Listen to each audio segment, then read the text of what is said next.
going to attempt to re-sketch, re-hint, some connected with the notion, the idea, and then the unrecognized reality of this certain enriching substance in the blood, MV12, in conjunction with my references last week to the mainstream of life and to the bell curve. I am and did assume that all of you remembered from your high school and college days the good old bell curve, wherein it was supposedly done as a symbolic measuring device wherein they would take some fairly ordinary group of people and then some fairly ordinary occurrence and statistically make this sort of symbolic representation of it, such as taking a group of college students, 100, and saying, who in here drinks alcohol? And at the far end of the curve, out of 100, let us say there would be 3 that say we're absolute teetotalers, and over here would be 3 or 4 that would admit, hey, I drink like a crazed pig. And then in the middle would be your 83 or 84 who proclaim, I am a moderate drinker. They find, under those general conditions of fairly ordinary groups of people, that is mainstream people, and then fairly ordinary occurrences. Not just drinking, but how many people consider themselves religious? And you'd have a few over here, as the bell curve theory has it, that would say, I'm not religious at all, I'm an atheist. And you'd have people over here, if they could admit it, would say, I am fanatical about it. And then in the middle would be people that say, oh, I guess I'm religious, but it's just part of my life. It's just no big deal. All right, within this notion of the bell curve, and I didn't go into any more specifics last week,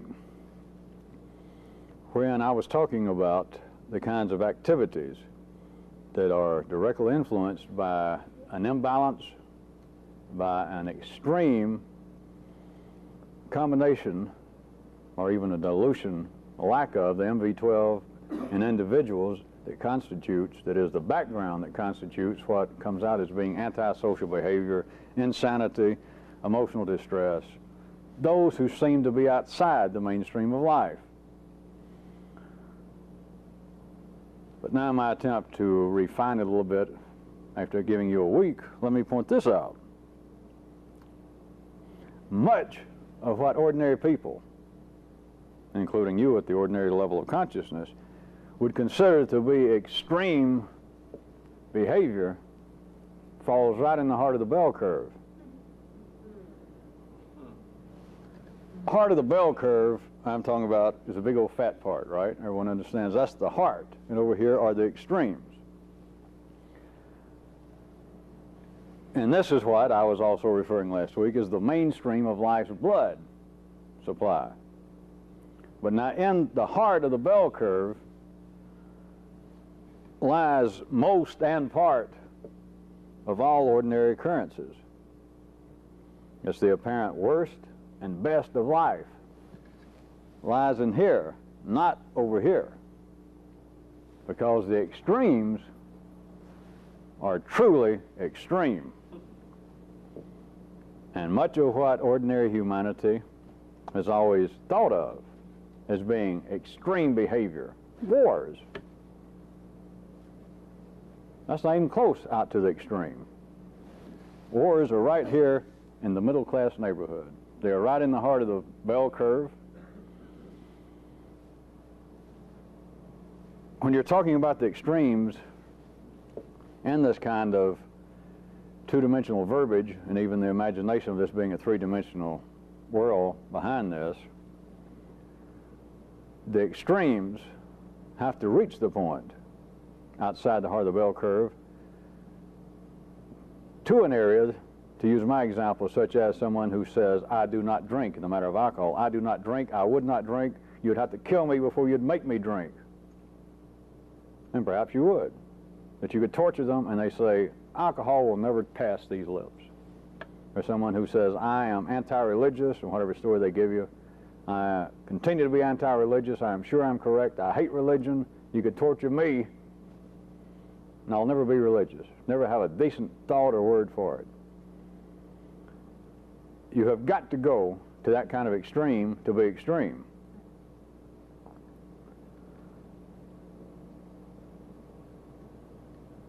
Now, inside the area I'm speaking of now, the mainstream of life, the heart of the bell curve, I can also take your attention back to something else I was speaking about recently, and that is, quote, that there is something in everything. You remember my fictitious couple? No, that's right, I really saw that couple. Wherein everything that the guy picked up that he thought was healthy, the woman kept saying, no, there's such and such in it. And she finally had to point out to him, no matter what he picked off the shelf, that there is something in everything.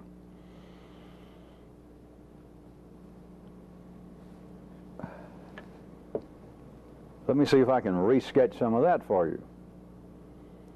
That's not only true on the basis that would seem to be strictly physical, such as to find out that there is animal fat in McDonald's French fries, and to find that out. It's not just that. You're also talking about if a man stands up with an accusatory tone and says, I personally find roses to be pretentious. And of course, beyond such silly examples, if it gets more personal, that somebody stands up and attacks other humans, groups of humans. There is something in everything that if you take out of the history of man that which appears to be absolutely insane episodes, that is, I'm not saying they're insane, and you're not saying they're insane anymore, but that which life proclaims to be an absolute insane black spot stain upon the otherwise fairly decent fabric of human existence. Remember this, if it was someone standing up somewhere wearing some kind of anti-rose symbol and groups of people with some kind of pruning devices looking deadly serious, and the man proclaims roses are an abomination upon the face of the planet, pretentious, pushy, can't be trusted, there is something to that. There is something to that on this basis. That some part within the heart of the bell curve that is life's mainstream, there is some part of life's body that has looked upon another part of life's body and its activities and said, I find that to be unacceptable. I find that to be pretentious.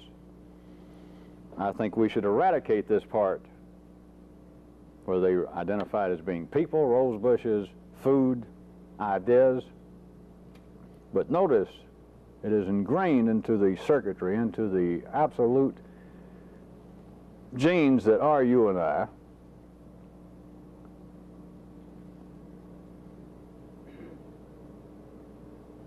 that in some way this is not a closed system, that in some way humanity has a trap door, that in some way humanity has been given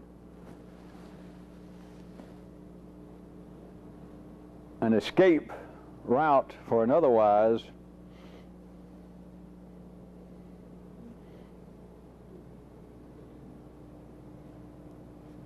absolutely perfect burglar alarm system. And there is no such circumstance that anything that life says through humanity is happening within the closed body of life itself. It is not possible for a man somewhere to stand up and to holler that everyone over 3 feet tall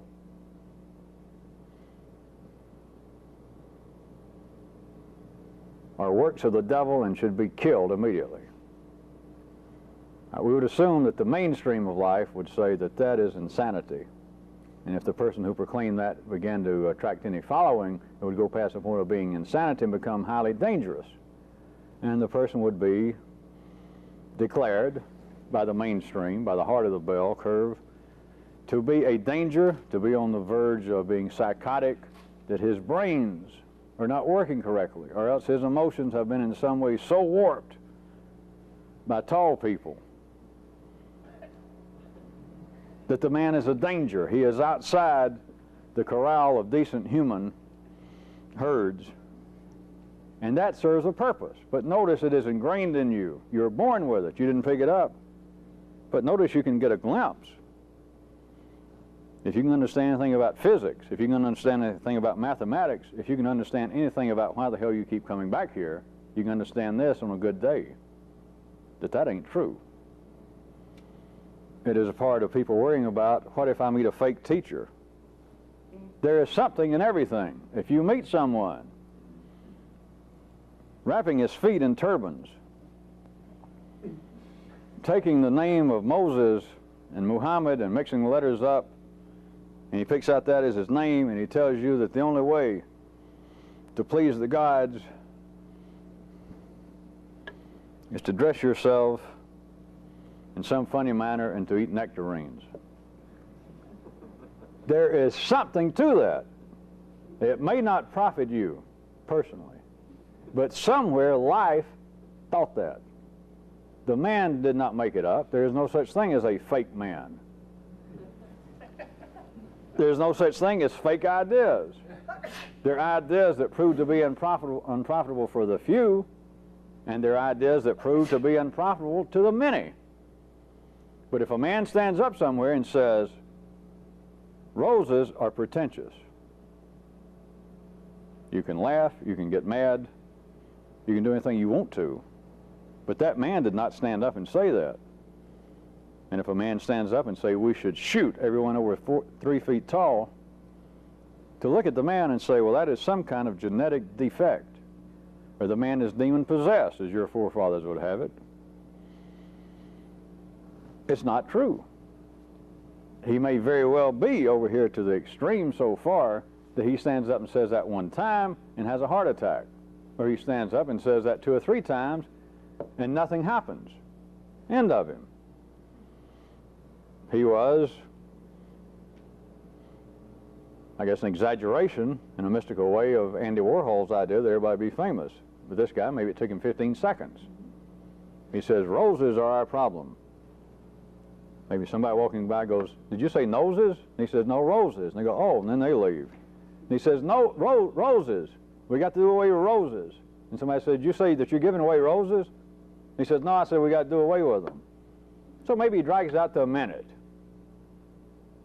And nothing happens. And that's the end of it. That is truly an extreme, but it has got to be extreme to be extreme. That which appears to be, from ordinary viewpoints, insane periods in life's history, like wars, some of the so-called madmen that pop up, they are not really extreme. If a so-called madman, some dictator, just some insane politician, some rebel-rouser, somebody who seems to go against the grain of decent thought, decent feeling, if he survives, if his little band of soldiers, if they survive long enough to hit the history books, you got to see this. Because it's got nothing to do with politics, and it's got nothing to do with goodness. It's got to do with life. That they were right there in the heart of the mainstream. But notice this, it all comes and it all goes. The dictators die, the prophets die. They both fall on the ground and they rot. Something else happens. Some of them are talked about, some of them are talked about positively, and some are talked about negatively, and then some are forgotten.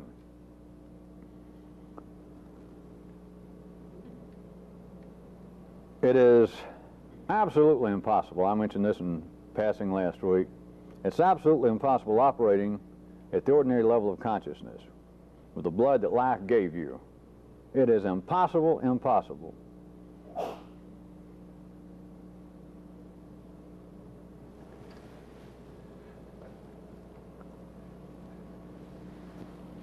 To ever see that people are not doing anything to each other outside of life.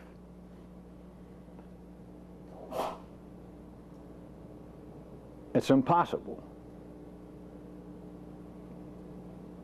If I gave you for a second, arguably, that in some instance humans have treated other humans in a despicable manner. And what have you picked out? Some stain in the history of man. To look at it on the basis that some group mistreated some other group, you are right in the mainstream, you are in the heart of the bell curve, but if that's the extent of your understanding, you'll never get anywhere else. Your feelings will never change, your understanding will never change, because that is a childish description. That is a non-operable diagnosis.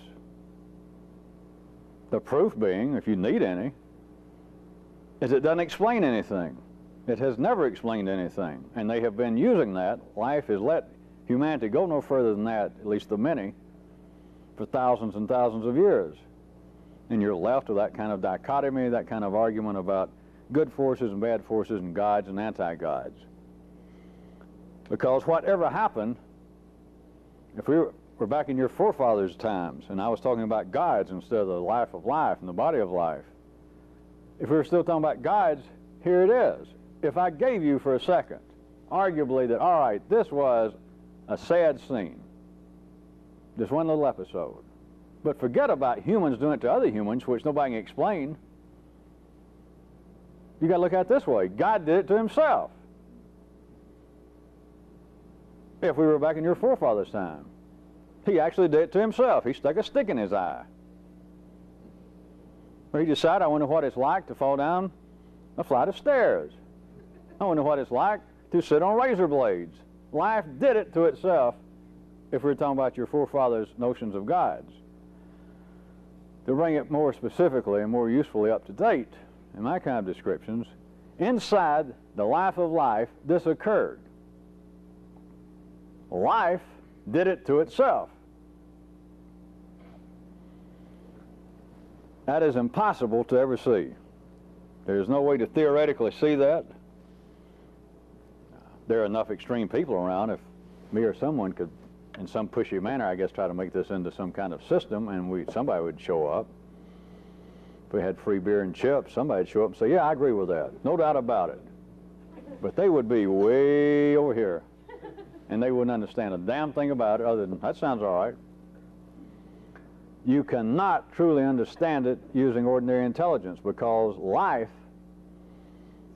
speaking about the heart of the bell system, life itself does not understand it. It does not understand it sufficiently that it has seeped down into the many of humanity. Only a few people, a few molecules keep popping up. The scenario changes slightly in that the characters, the background, the terminology seems to change. But the reality of the fact that this is, as far as humanity is concerned, a closed system. And people do not go around mistreating each other. If indeed there was any mistreatment going on, which I have emphatically denied, if any was going on, life was doing it to itself. It had to take a bunch of people instead of, I called it a stick before, it took this whole bunch of people, maybe a nation, maybe a community here in some country, and it took these people and went, ah! Or it took these people and thought, I wonder, I cut myself here, what if I rub this particular substance in the cut? Maybe it'll help. We thought, hey, I'll use this and I'll build a new little house that'll stand next to the railroad, next to my little toy train. And he grabbed these bunch of people and he put them there, and he put them in the wrong place, and the train ran through and killed them all.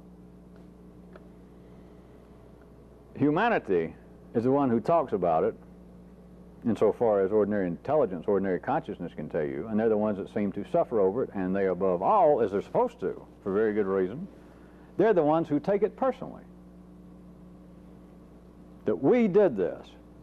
Of course, as you know, ordinarily, people don't say, we did this. It would have to be we in the royal sense, like humanity. I didn't have any part of this. Not me. When our country went mad, no, I was out of town. When this war started, I never joined up. No, no, no. They had to, oh, no. It can't be explained. No one can come up with a theory about, all right, if God did all this, hey, God, how does he let all this happen? How can you explain that somebody is a mass murderer and they sit them down and talk to them, and it turns out that they believe that God told them? Of course, verbally, they say, well, they're crazy, because God certainly didn't tell him that. Sure he did. If the guy said God told him, he told him just as much as he tells the Pope or he tells some minister, it's time to start communion. Go out there and pour the wine and light the candles. Now, we can be talking about voices coming from extreme ends. And not only extreme ends, but in the heart of the bell curve, you got to understand it's all a matter of graduation, that they're getting down close to here. But a man who says that God told him to kill his mother, you're mistaken to say, well, the guy's crazy. Unless you're going to say, well, anybody that says God talks to them, ministers, times before you may have thought in your past, I'm just sure. Oh, maybe it wasn't God as my father called it, but a voice of some kind of goodness, a voice of love. Talk to me. If you think that's different from the voice that told a guy, go kill your mother, it is still, generally, within the heart of the bell curve. It is life talking, and it's you taking it personally as you're supposed to. It was the guy that killed his mother taking it personally, obviously. But all the beliefs that people are insane, and we've still got the spectrum. I ordinarily draw it out horizontally as a historical progression from belief in spirits and gods, but of course that's still going on, to believing that some bad spirit got in this guy, tricked him. Maybe they found out the guy drank a lot. That always helps. Found out, he smoked some marijuana once. That really helps. And then he thought, through the evil spirits, they said, this is God talking, go kill your mother. It's a sad thing, but that's got to be what it was. That would appear to be one side or one end of a spectrum. And looking at it in a kind of ordinary horizontal manner, all the way up to today, the man had problems, psychological problems. And psychiatrists and psychologists in general, of course, don't believe in evil spirits, gods. So it's something. Something caused the guy to do it. Yeah, something caused him. Being alive caused him to do it.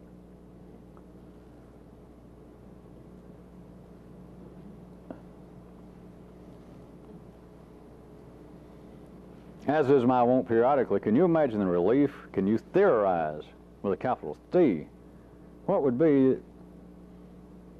as much sense as this makes on meeting night sometimes when I point out that it's insane to start with?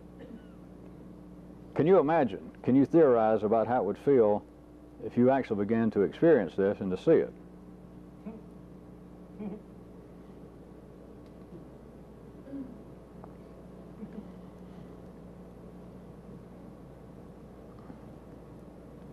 Another aspect of that which is invisible and is right before your face. That is, it's another dimension in which we live.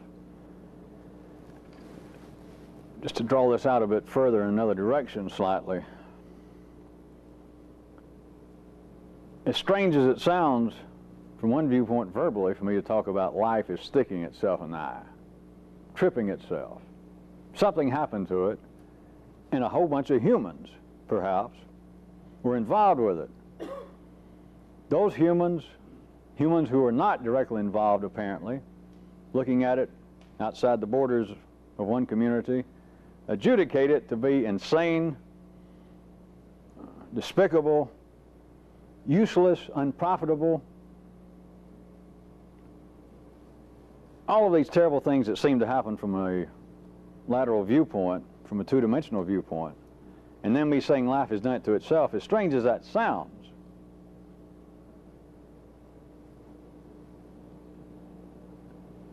the experience of it is to see that that is not strange at all, because you do the same damn thing to yourself, you and everybody else.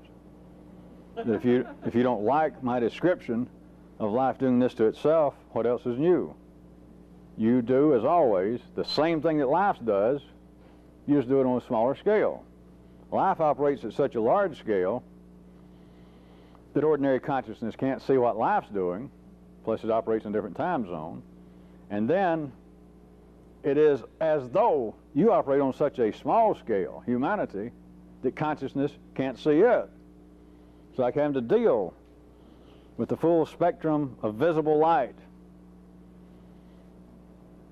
that we know by now. Even I, and I assume you, will accept part of ordinary science. You've seen x-rays. You've gone into a shoe store when they used to have them and see the bones in your little feet.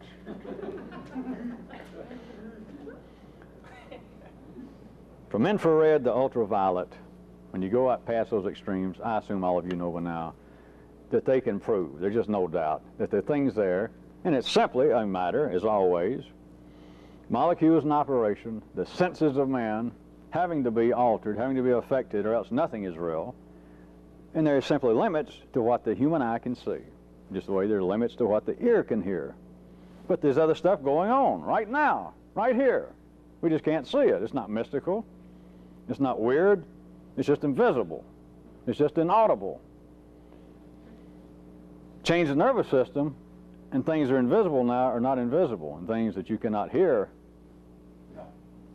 they're going right on.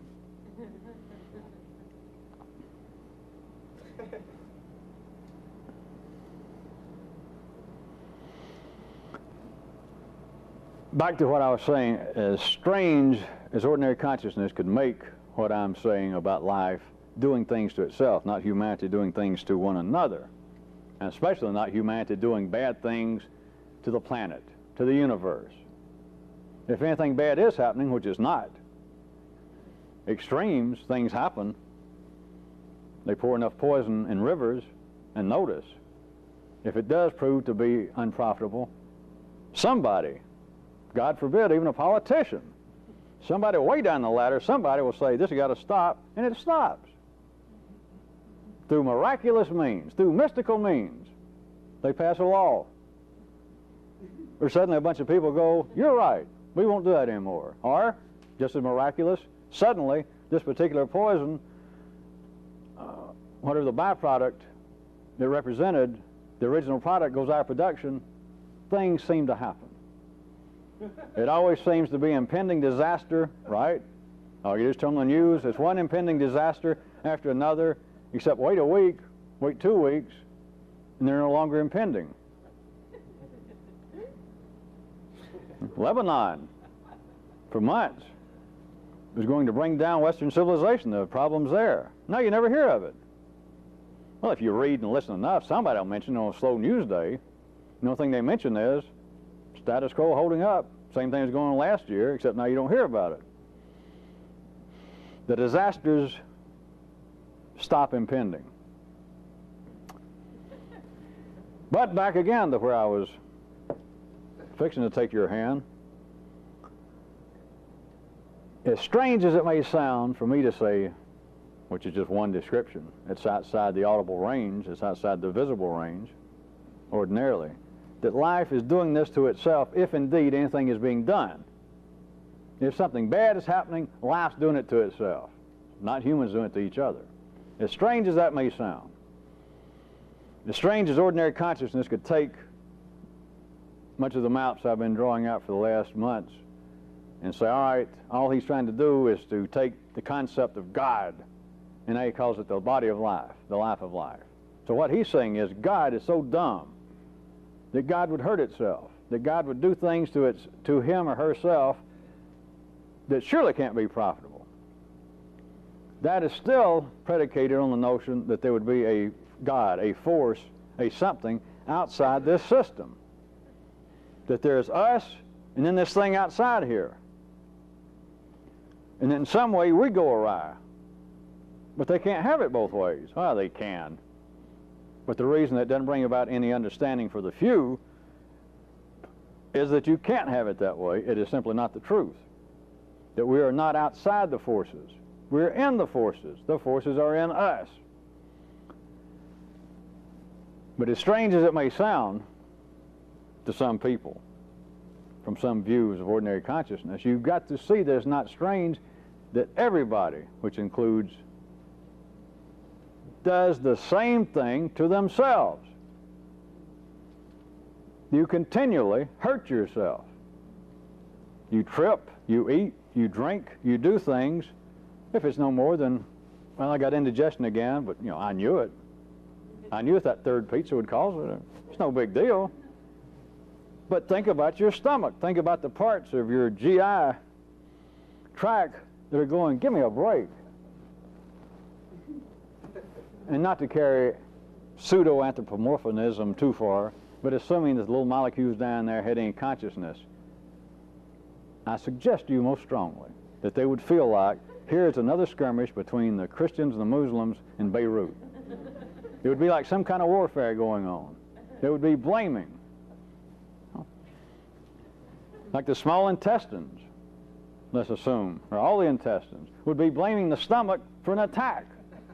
The stomach could be blaming the mouth for an attack again. Wherein, if there was any responsibility and was going to be grown-ups about it, you'd have to say, hey, I take the responsibility. It wasn't my mouth, it wasn't my stomach, it was me, whatever that is. Not only on a level that would appear to be physical, let's get into that which is more interesting, or should be, that which is invisible,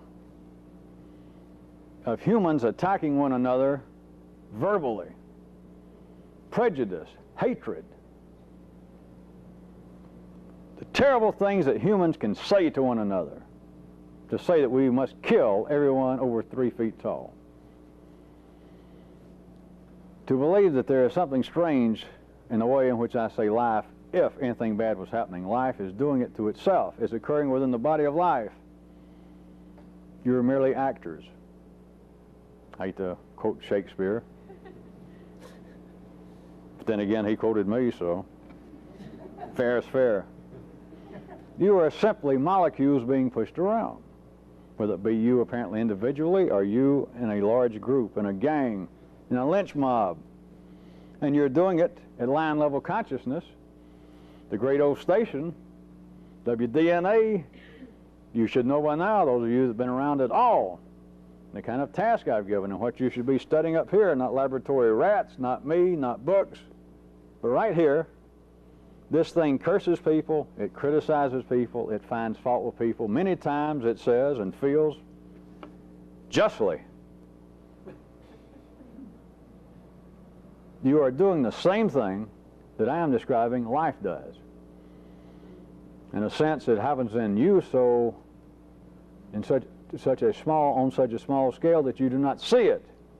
Then it happens in life on such a large scale that you don't see it. You see it as great mass movements of whole nations, whole groups of people going insane, creating warfare, gangs, neighborhoods attacking another neighborhood, religions attacking another one. And inside the body of you, you do the same thing. God, am I fat? God, am I ugly? I got to lose weight. I got to save up and get my hair transplanted and start getting it thicker back up here where it used to be. God, am I... whatever. What is the nature of being alive? I got to change. What is the only appropriate? What is the only possible?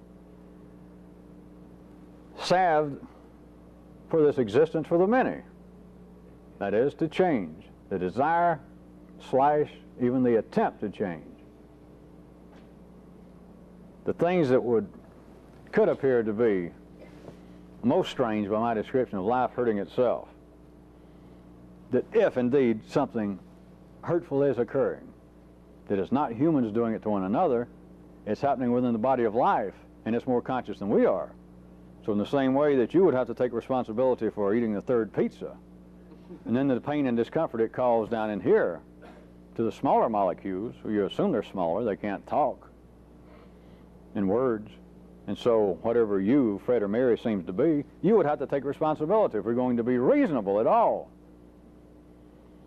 In that same elusive world of being reasonable, humans are not doing anything to each other. It's no theory, it's not something I made up. It's just impossible to see it at ordinary the ordinary level of consciousness. It sounds as though it's either something from a comic book, or it sounds as though it could be some kind of revisited form of anthropomorphic thinking, and it's not.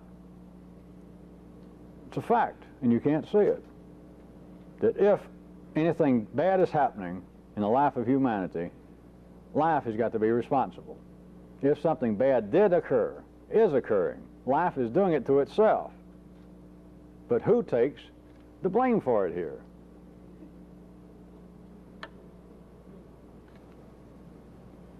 Not me, the rest of you. Not anybody who understands it takes the blame for it.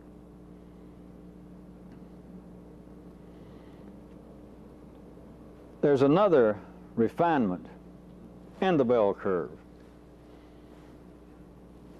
It's like the curve of the bell curve. It's like right up here, right at the apex of the heart of the bell curve would be what it amount to another little small bell curve like that. That is going on continually. And it operates in this manner.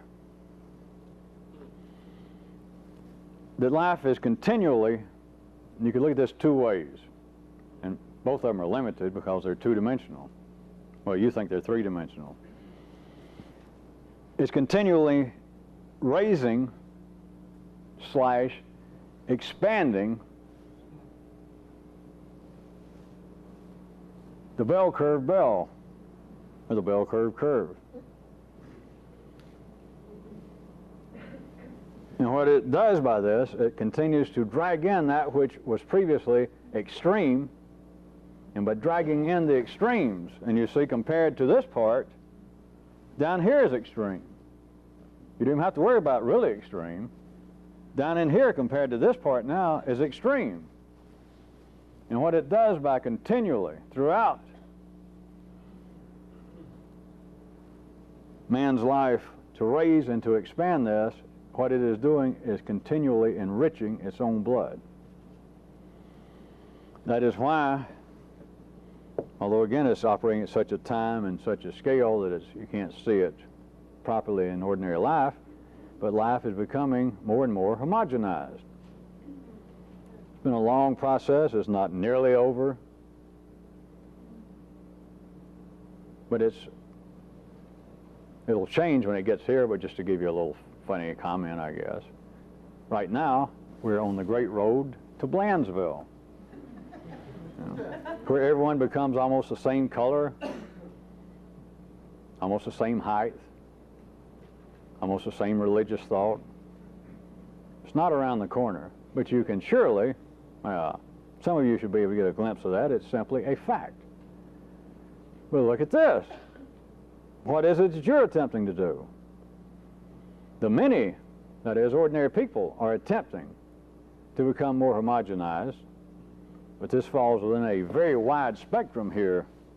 But the few people, which are right up in here, where they call it being involved in some great mystical work, in a sense, you're attempting to become more and more homogenized.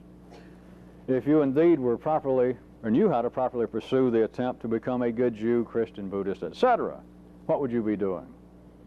Look right at the mainstream of all religious thought. Love thy neighbor as thyself. Don't be a judge. There is but one God, and we're all his people. What is that? It's the attempt to bring in the extremes. That if I want to be a good mystical New Age person, you can't hate other people, you can't be a sexist, you can't be a racist, you can't really be any particular religious follower. You've got to embrace the whole world. You've got to become the ultimate milkshake. You've got to become homogenized. That's what life is saying. That's what life is continually attempting to do. That's not necessarily, I'll admit, how life would describe it to you if it could. Except for this. Right now, the best spokesman it's got that you can hear is me, so I guess maybe it would say something like that. But sometimes I don't necessarily agree with it, but I just have to say it. I have to put it in those words. Sometimes I improve them, such as this. It's the attempt to enrich the blood. It's the attempt to take the extremes and bring them in to the heart of the bell curve. It's the attempt to take the extremes which, as I said, when you get into the real extremes, which is the only thing that qualifies for the term extremes, that is where you find that which is unprofitable to life. That's why it is extreme. That's why there's very little of it. That's why it is a transient aspect. Not that some of the things do not continue. Let's say interfamily murders, let's just say. It's not that they don't continue, but it varies from neighborhood to neighborhood and time to time. It does not entail the same actors over and over. The areas of extreme change neighborhoods. You do not have the same groups of people. You do not have the same neighborhoods. You do not have the same part of the bell curve being represented in the extreme areas. It isn't, all right, that's too extreme for you. The whole world becomes more and more civilized. You all know that much. Just in the general sense of the term. 30 years ago, during WW2, 40 years ago, they found little people on islands that never seen airplanes, never seen important things like cigarette lighters. Now what? They got televisions and credit cards. In the ordinary sense, they have been pulled from an extreme more into the mainstream. Life continues to enrich itself. In a very crude way of putting it, but not incorrectly, it continues to civilize the uncivilized ghettos of the world, the areas that are not in the mainstream. If this sounds too philosophical, I again return your attention, if I may, to you. You're doing the same damn thing. The many, individually, ordinary people, are attempting to do the same thing. Any sort of laugh that you might evoke if you're ordinary by trying to criticize the faddish behavior of contemporary society. Everybody's suddenly driving the same kind of car, everybody wearing the same kind of designer jeans, everyone suddenly being in favor of some particular artist, and then just as quickly dropping him. And they go, ha ha ha. Well, ha ha ha to you. It is serving a useful purpose. Not to the few.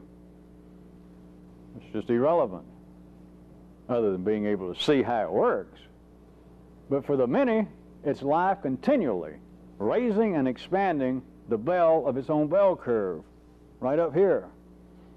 That this thing becomes more and more of the heart of a bell curve and less of extremes. The same thing that you are attempting to do.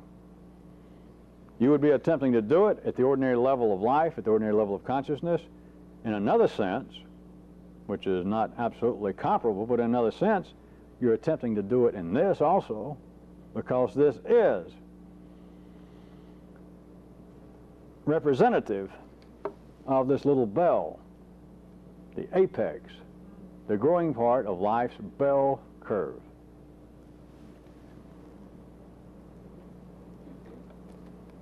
Everyone is attempting, ordinary people and you, in another way, whether you know it or not. They are attempting to draw in their extremes. They're attempting to bring their extreme behavior, their extreme thoughts. Now, this is just by their feeling of it, their definition, each individual. Their extreme feelings, their extreme hatreds, their extreme lust, their extreme thirst, to in some way bring them into a mainstream. They might say things like bring them under control. But they're attempting to bring it into the mainstream, and rightfully so, because it will enrich their blood, not in their lifetime. It's not going to serve a particular purpose. It is serving life's purpose. That its blood is getting richer and richer through us, Bunky. The few people are attempting to do it right now, and I keep hinting to you, and I sometimes even tell you, it's possible. That it's not dreamland, it's not theory, it actually creates, as you would call it, physical alterations in your entire system. It's not just up here. It's not just in some little heart somewhere where you suddenly feel like, ooh, I love everybody, sort of. Or, ooh, I feel very religious. It is an absolute alteration of your bell curve. It is an enrichment, literally, of your blood. It is literally activations in the brain, that it gets blood, it gets nourishment, it gets electrical energy in areas that, speaking of the bell curve, are irrelevant. You could have lived and died quite nicely, thank you, having never heard of this, never been involved with it. You'd have lived out your days, you'd have died out your days. No big deal.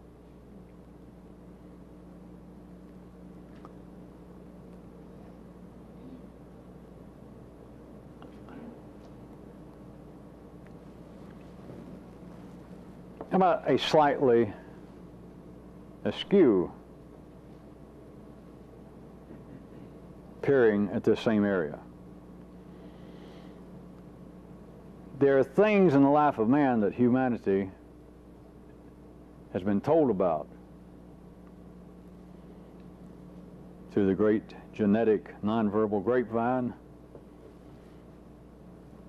Things that humans have always been forced to proclaim were unsavory, to say the very least, ungodly, reprehensible, dangerous, unhealthy, fill in the blanks. Easy ones to see: alcohol, drugs, smoking is now coming into the mainstream of life, that is, the attacks. Here is what happens. Those three things, to pick out those that would appear to be quite physical in nature. All three of those, and I'll give you a slash term again, they dilute, imbalance the chemistry of one's blood vis-a-vis the AMV12. Now, it varies from person to person. Is why such notions as any religion saying, all right, everyone should stop drinking. If everyone did stop drinking alcohol, it's not necessarily that it would upset the universe. It's not going to happen. But any such across-the-board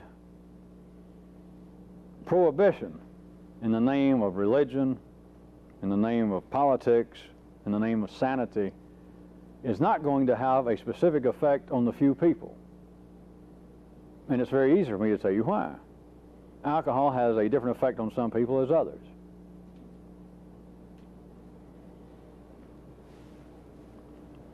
As an aside, I might also point out is why when activity such as this reaches a kind of level such as this, absolute bans and prohibitions, even though I've engaged in some of it, such as drinking, it's really useless.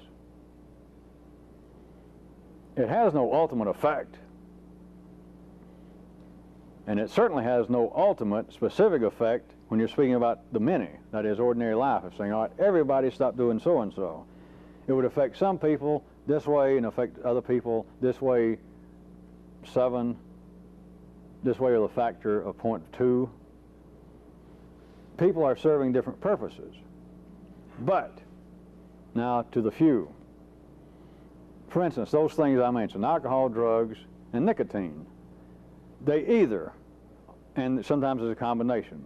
I'll give you 2 ways because you could get something from either one. They dilute the AMV12 in the blood when you've got these substances in your blood. Or I looked at it another way, for the few.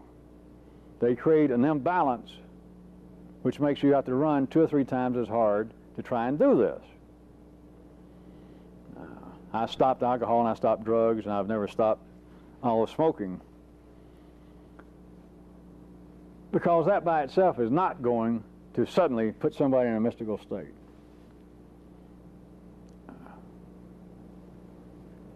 Maybe those of you here won't find that to be a revelation, but there are many people out there in the world who sincerely believe.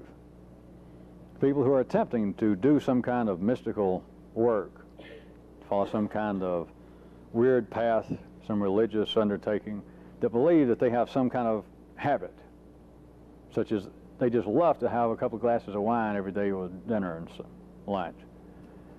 That they do believe that if they could stop that absolutely, there would be a turning point. That in some way the gods, or the forces that run our New Age universe, operate in such a way that if they could simply stop this one habit, if they could overcome it, if the gods would give them strength, that surely it'd be almost an overnight, maybe just a split second of epiphany, here I come. The blues, the bad news to tell you is that's not true. Of course, that doesn't affect them because they don't believe it if they heard it. And if they heard it and they did try it or didn't try it, neither one would work either way. So. But those 3 things, just picking out 3 physical things. directly either dilute the MV12 in the few, in you, slash, and are in combination.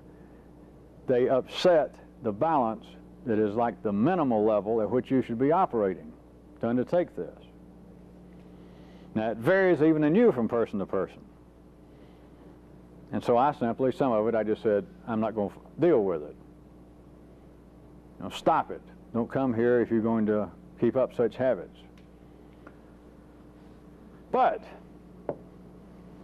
how about the less physical? There are things that also dilute, slash, create an imbalance vis-a-vis the MV12, the enriching part of an individual's blood. And these have always been considered to be some kind of spiritual matter, of hatred, anger, greed, gluttony, suspicion, envy.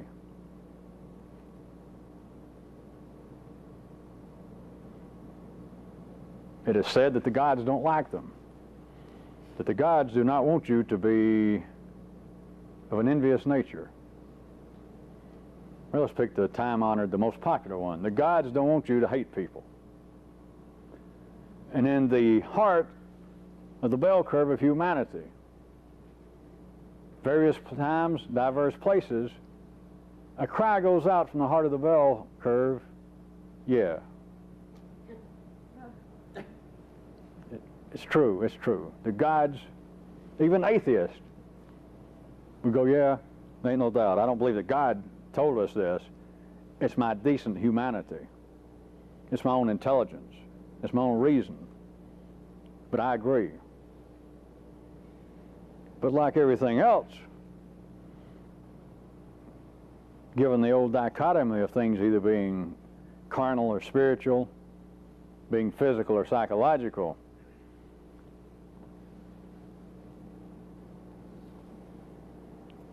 they are all physical.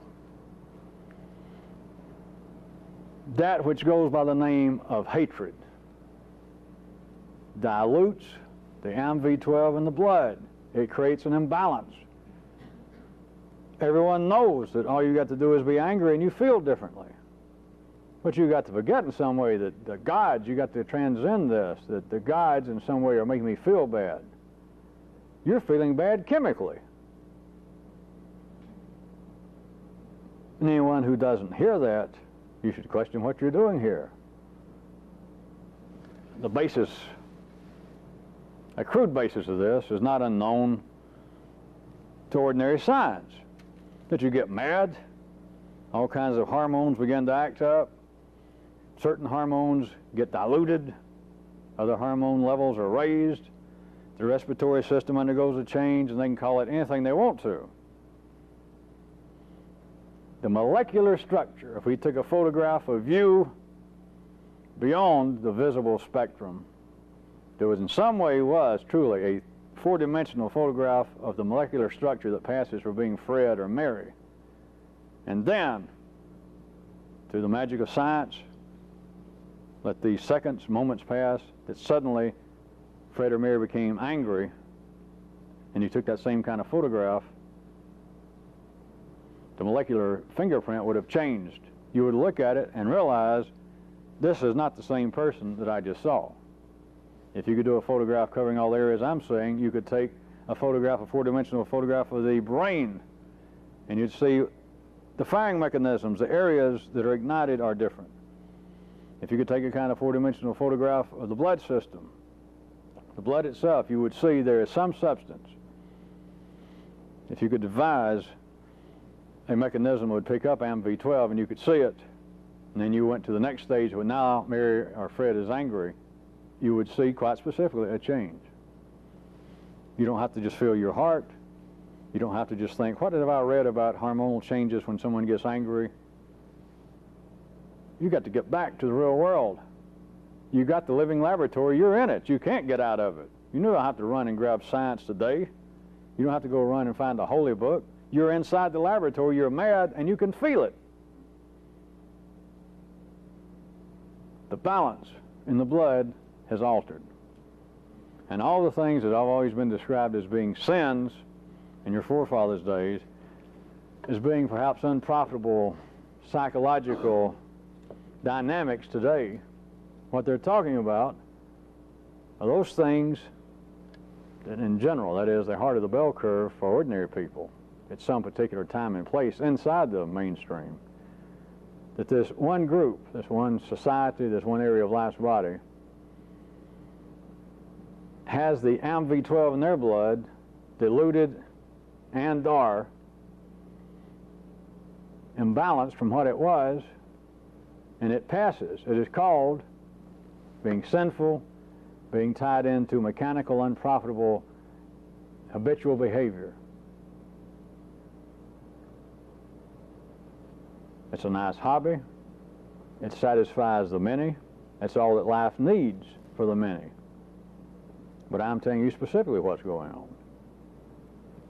And you can look all the way from alcohol getting into the bloodstream to anger. And it gets into the bloodstream as surely, as physically, as alcohol does.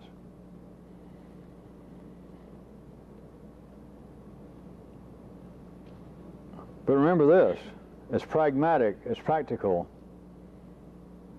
as you can make what I have just described to the few, as of having your own realization that being angry is beyond any notion of a religious life, of any sort of so-called spiritual teaching of my forefathers. If I could, same way as pouring booze in my body, get a little bourbon, get the alcohol in there, or mainline it, a little pure grain alcohol and a hypodermic, and go and cut out the middleman. Anger goes into the blood, dilutes and/or changes the balance as surely, more quickly than going through the stomach with alcohol, but does it as surely as alcohol or drugs.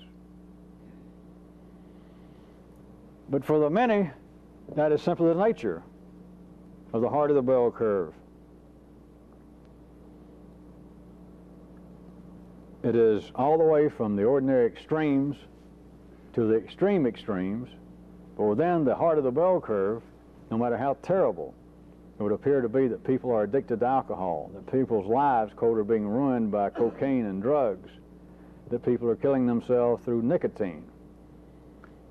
The same thing is going on, and people can't recognize it because it operates at such a level, at such a speed, but it is operating in the mainstream of the bell curve of the things that at one time were called sins and now are called personal problems. For the many, this information is not only silly, it's useless. For the few people, though, it's better than a free prescription.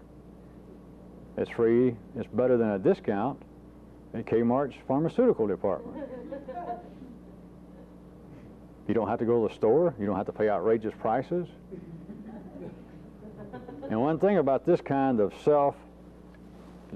pharmaceutical self-treatment is concerned that the side effects go at right angles to the effects, wherein the side effects of ordinary pharmaceutical treatments, as most of you should know, go at 180 degrees. Yeah, my head feels a lot better now, but my feet are swelling up. Yes, I'm no longer angry, but now I cry when I look at wallpaper.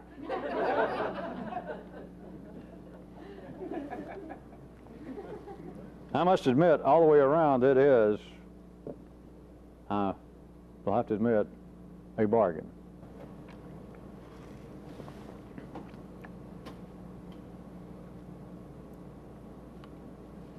The exception to all this being, of course, decaffeinated coffee.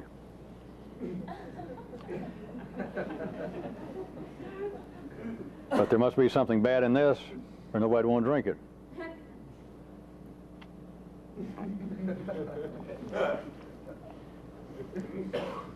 Believe it or not, I'm not changing the subject, but let's go into something different.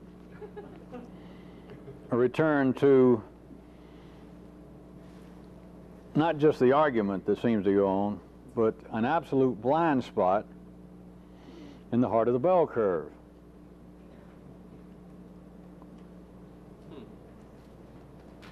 This question, to put it in another verbal guise, of What has the greatest effect from the life of individuals and humanity, nature or nurture? Back to an absolute blind spot. That is, you reach as far as your brain will operate, you and everyone else.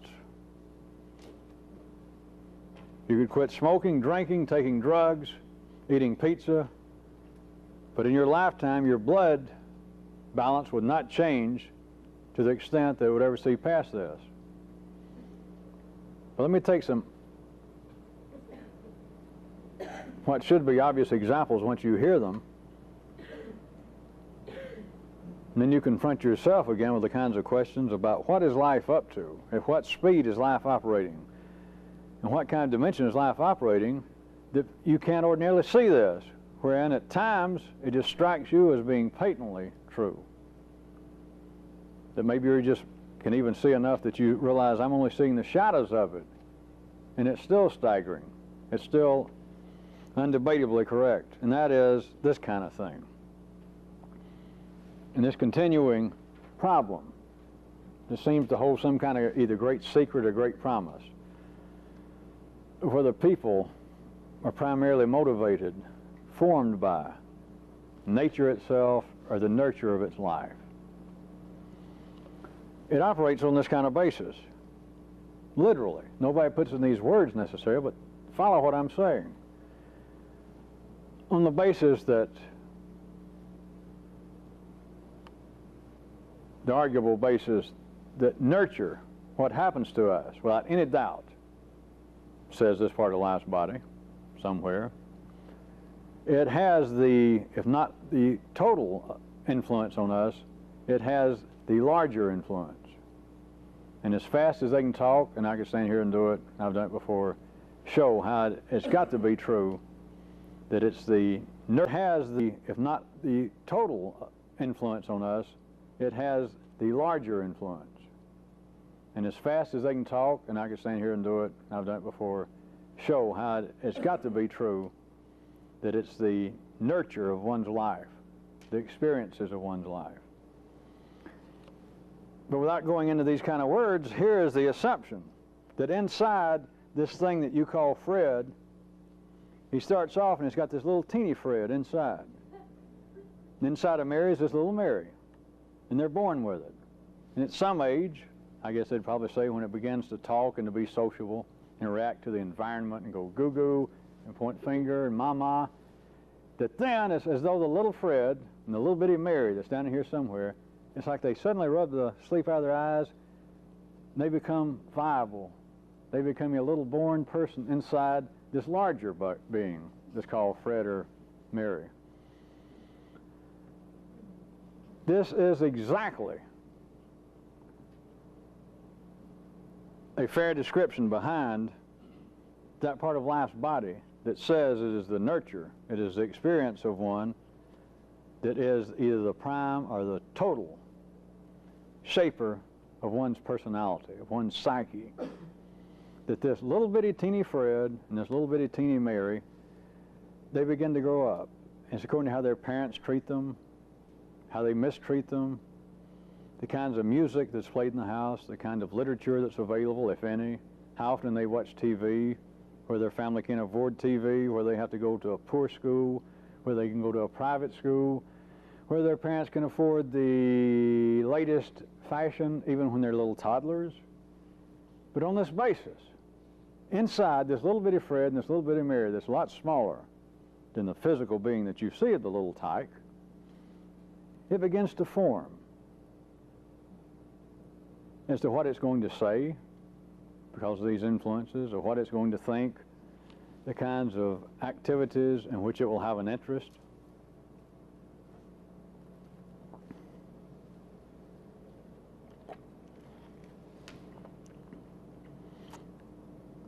There are obvious examples that I went through this section, not again for me to go aha, in some way try to make a point with some kind of captive audience, but it's for you to get a glimpse of it, if not now, at some other time, and then back to the neuralization of what is life up to that this is so clear at times. And when you see it that clear, you can rest assured you've got the own suspicion yourself that I'm on the right track. I can't hold this, but the times I see it, it is so clear. It's like a fog coming away, and I look over and I see the edge of a landscape I'd never seen. I see an island floating out here across this water, and I see it, and there's no doubt about it. I'm not hallucinating, I'm not drunk, I'm not drugged. There's nothing to discuss. I'm here alone, I don't need verification, I see it. And then it fogs back up for months, and you don't see it. But you know it was there. You know it's still there, unless some catastrophic occurrence has intervened between the liftings of the fog.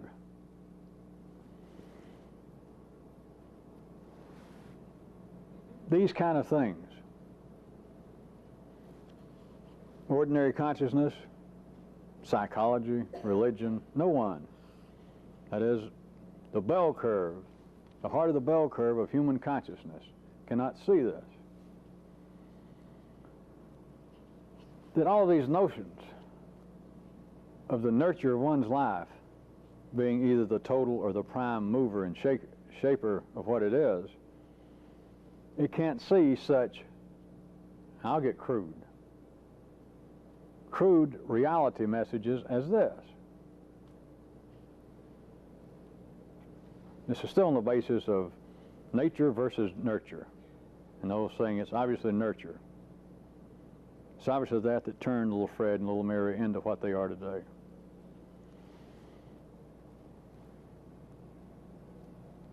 This should be crude enough. Ordinary consciousness cannot deal with this, that you can take ordinary Fred and ordinary Mary under ordinary conditions, assuming they're ordinary people, and give them 2 or 3 good shots of ordinary booze, alcohol, and put it in their system, and suddenly Fred is somebody else.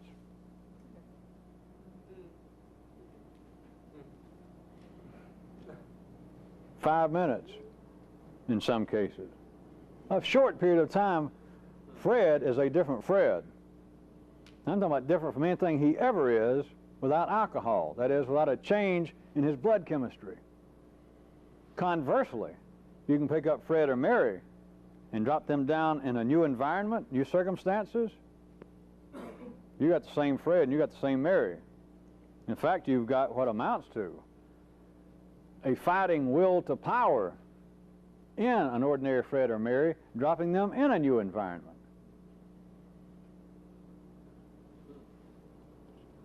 Among other things, hence the popularity of Sheratons and Holiday Inns all over the world. It's still an outgrowth of life's continual expansion into areas of homogenization. We don't have to look just for some kind of theories. As much as people talk about the broadening experiences of travel, of going new places, seeing new people, as much as humanity talks about that, as much as you may have talked about that,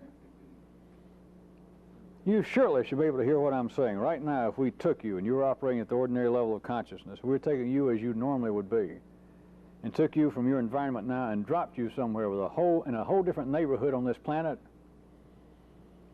Now beforehand, you might have been mouthing some sort of theory about how this would be good for me. Right? I used to, when I was younger, I liked to travel. I get along with people, with new people, new experiences. I find them stimulating.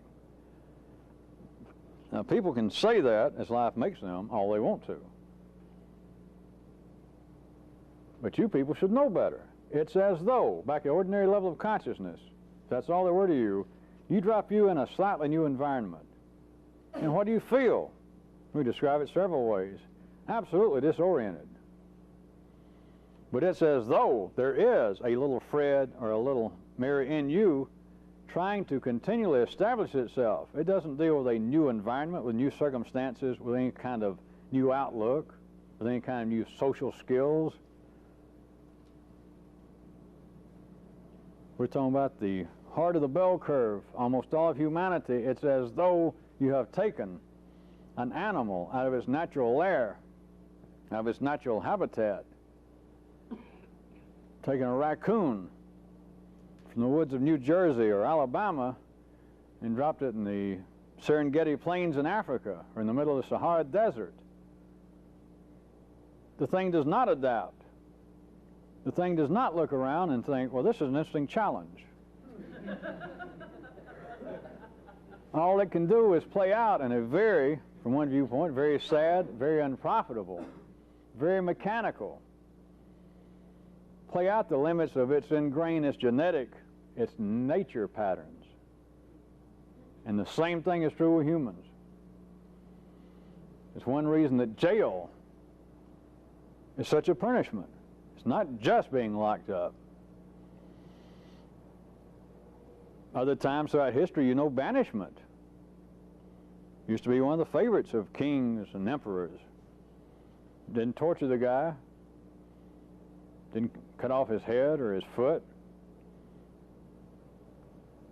The king would pick out some extreme area, some conquered area of the kingdom and say, all right, you take him. I especially dislike him.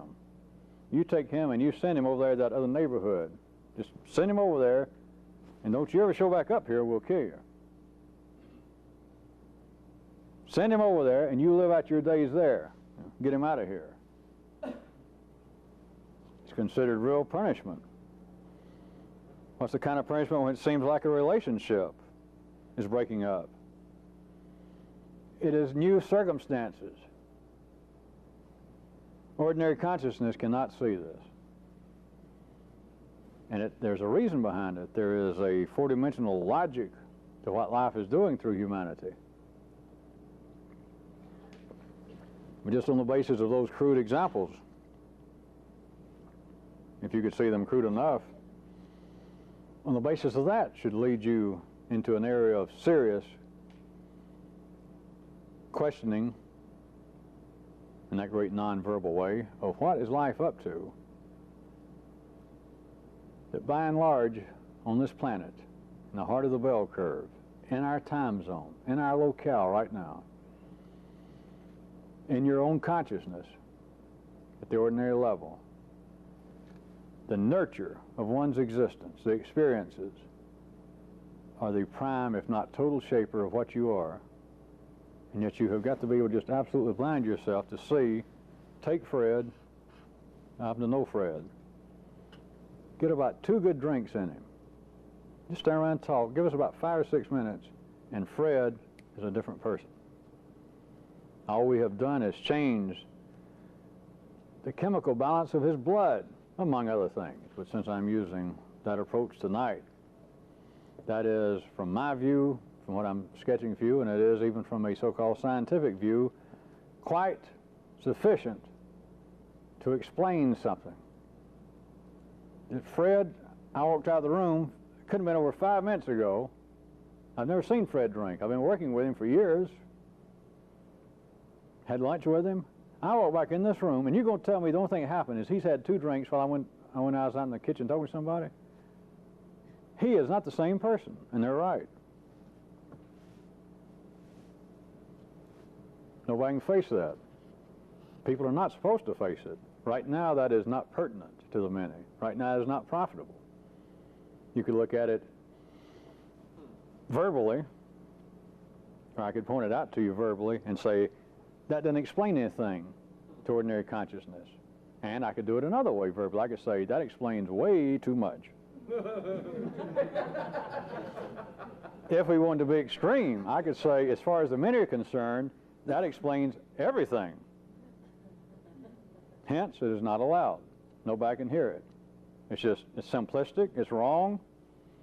There is some kind of statistical evidence to the contrary. I'm just sure there is. I don't know what it is, but I'm sure there is, and you, dear sir, are wrong.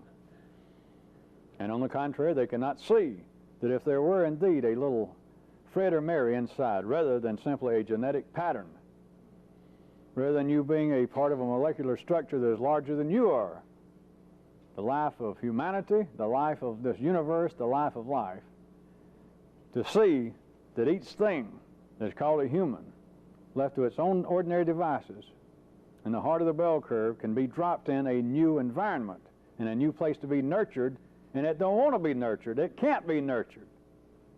It's as though if there were a little Fred or Mary inside, it is going to fight to establish, I don't care what happens, I'm me.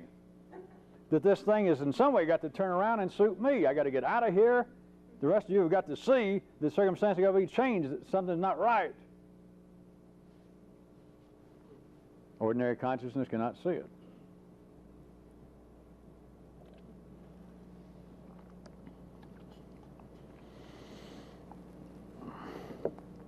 Using the alternative description as I was doing tonight of being this question, as humanity sees it, of whether nature or nurture is the prime shaper of what one is. Surely you can get some glimpse that anything approaching a full picture of this could not be seen by ordinary consciousness, because it would require that people see within themselves, which is forbidden, it would shake down the whole universe, but to see that in me, before now, and then in everyone else, in the many, there is, when I look over at Fred, there is no little Fred in there. There's no theory I picked up from him, because there is no little Fred in you. It takes a long time.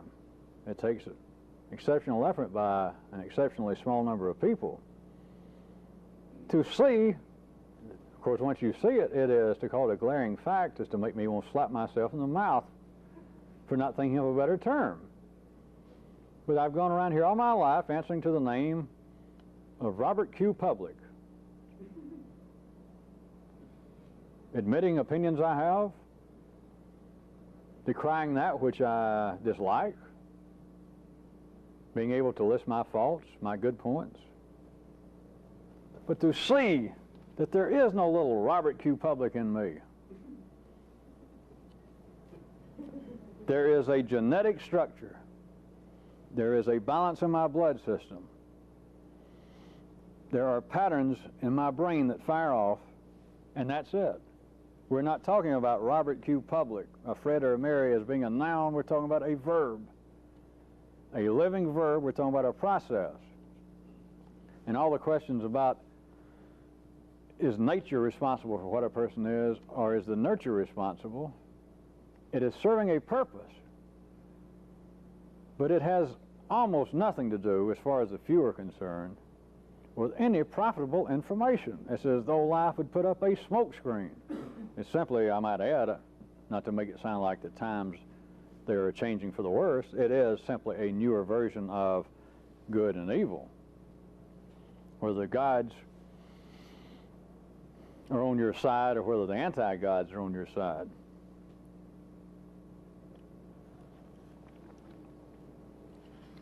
But the question of whether people are shaped by nature, that is, born what they are, or whether they are indeed little, almost a virgin, little figures of a little Fred and a little Mary, and then the nurture of life itself, their experiences, shapes what they are.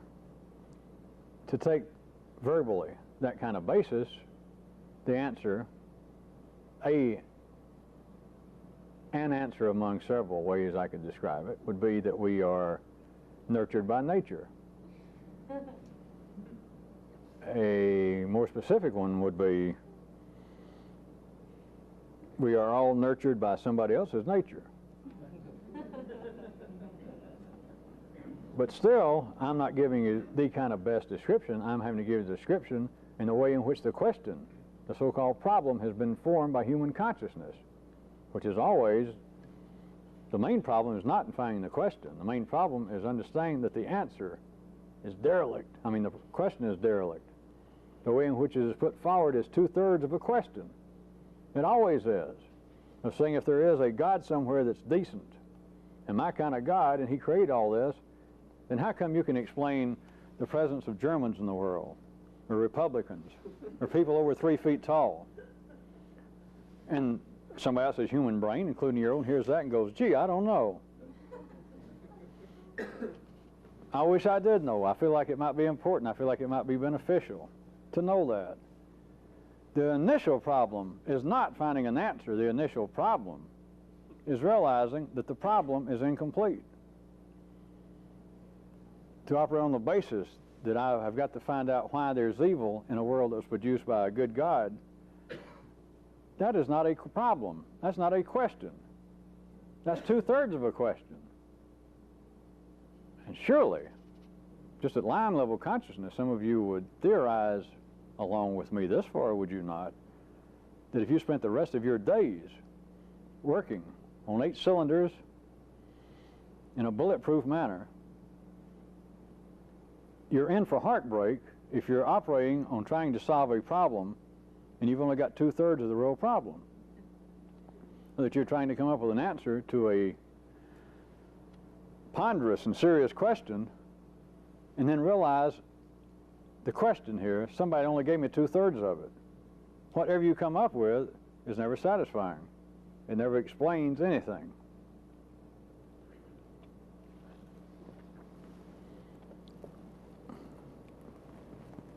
All of these questions are predicated non-verbally on that non-specified, non-verbal, elusive area in life's blood where we are balanced that makes it impossible not to see this as an answer, but to see this as part of a question.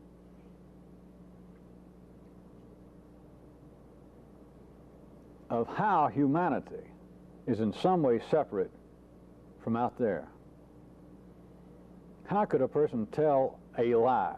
How could there be someone with fake ideas? How can there be someone with ungodly ideas? How can there be someone with uncharitable ideas? Of course, all of this really is, how can someone have an idea that is baseless?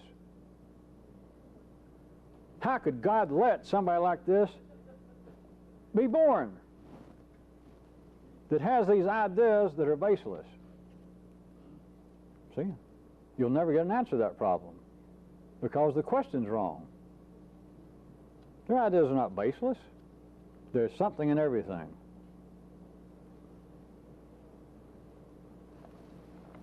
Whatever life is saying through some person, no matter how transitory it may be. At one time, life had that thought that, hey, I believe I'll kill all my molecules that are above 3 feet tall. And forgot about it. But don't think life is dumb or capricious. Not unless you can do better. Of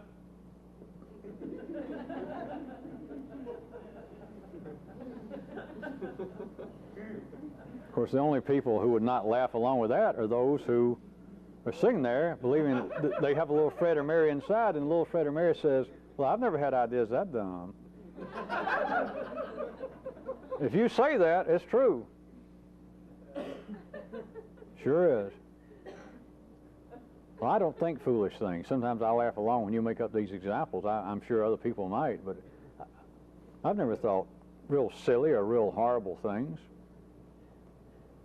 Well, I'm just as proud as punch of you.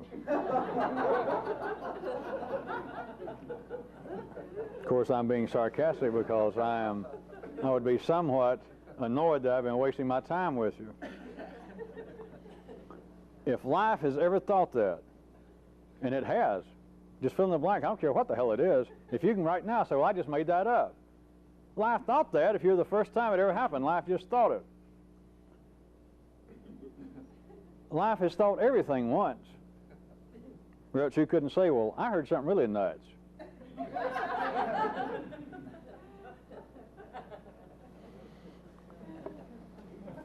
Ordinary consciousness cannot see that there is no way to extract some sense of an I from some sense of a not I. That in some way I can pull out of some black hole somewhere, I can pull out insane thoughts, I can pull out hatreds. Other people can. I can do things, or other people can especially, to harm other people, to harm the body of life. And ordinary consciousness cannot deal, it can't come up with an answer to that about how can it be. It can't even get down to a question. Such a question as, where do you get such weapons? Where is the arsenal outside this universe?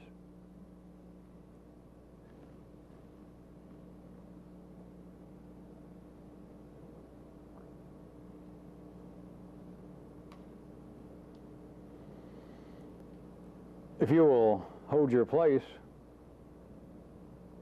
I got 4 or 5 other neighborhoods to take some of this, but I will save it until next week. Everybody can remember their place, can't they?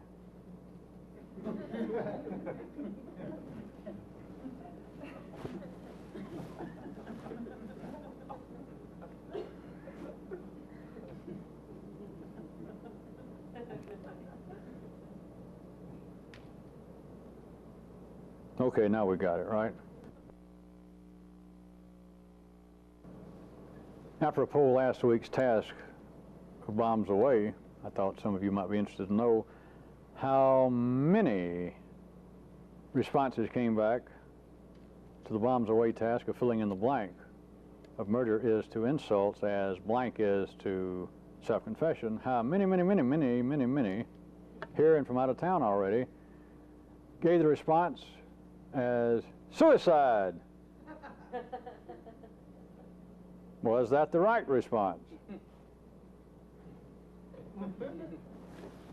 I left my notes at home. I don't know.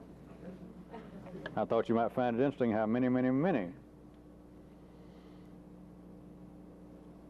I don't think this quite fits into bombs away, but here was a task that still requires yellow circuit activity. I'd like for you to fill in this blank. It's not quite up to bombs away level. Trust me, it doesn't matter. It only matters to me, since I made it up. It's fill in this blank. Like I said, don't really consider this bombs away. This is just fill in the blank. If you can, and you should be able to fill in parts of it. Would be, here's the sentence. In my neighborhood, the main diluent of MV12 is blank.